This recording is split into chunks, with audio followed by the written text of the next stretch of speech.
今天是在广州隔离解除的日子。现在我们在房间等前台的电话，通知我们下去退房。我们现在坐 B 环的专车去火车站。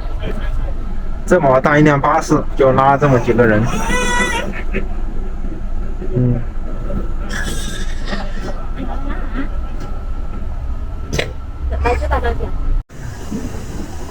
我们现在在广州南站，现在要上火车了。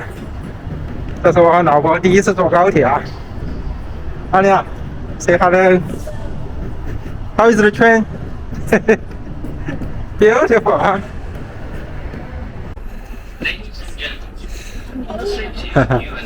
First time to take a high-speed train. How is it? Very good, like a movie. Like a movie. It's one of the movie.